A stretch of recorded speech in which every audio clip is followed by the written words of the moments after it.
There's going to be a brief little guide to airstrafing and how you can practice it in a safe, controlled environment. So the first thing you want to do is go map BM C4A3D. This will take you to the second to last map of Interloper, which is a giant elevator shaft. So that'll be very nice for falling down and just trying to move about. Once you get here, turn on SV Cheats with SV Cheats 1, and then do no clip. That way you can fly up to the place to drop from very easily. And once you're back in here, no clip, and you turn it off again and then make a save.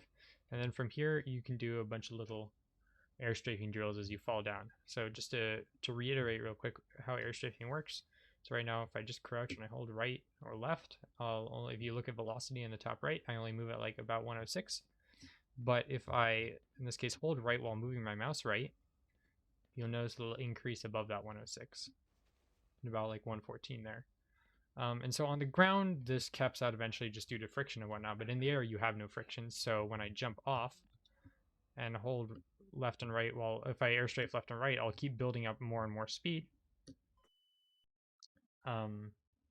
And it won't ever like cap out anywhere. So what you can do is once you're up here, just as some drills, just give you an example. Easy is just see how far around this pillar you can strafe. So I'm just going to jump off and airstrafe to the right, a little bit to the left just to build up a little bit more speed. Okay, and there I made it maybe around a third, so just give myself a point of reference. I'm going to fly up straight from here. Okay, and so now I can maybe try and see how far I can get around the left side. So I'll run off.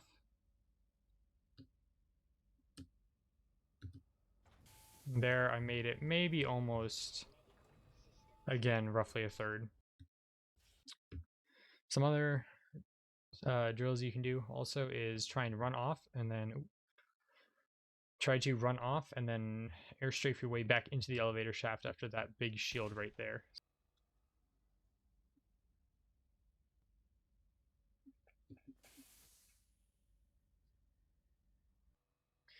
A few last things to note. If you have a lot of speed built up and you want to stop yourself, easiest way to do that is just if you're moving forward, you just hold S and you'll stop in place. The same applies if you have a lot of speed moving backwards. You can just hold W and you'll stop in place. And finally, if you need to change the direction you're facing but don't want to change the direction you're flying, well, you can jump and then just let go of like a strafe key, turn around, and then do whatever you need to. So as long as you aren't holding a direction on the arrow keys, you're not going to affect your the direction or the amount of your velocity really at all. And it's important to get the hang of these tricks as a whole, because or airstrafing as a whole, because almost every sort of trick, flying through the air, blasting yourself with explosives, slope boosting, even just general movement with bee hopping, comes down to how well you can control your airstrafes.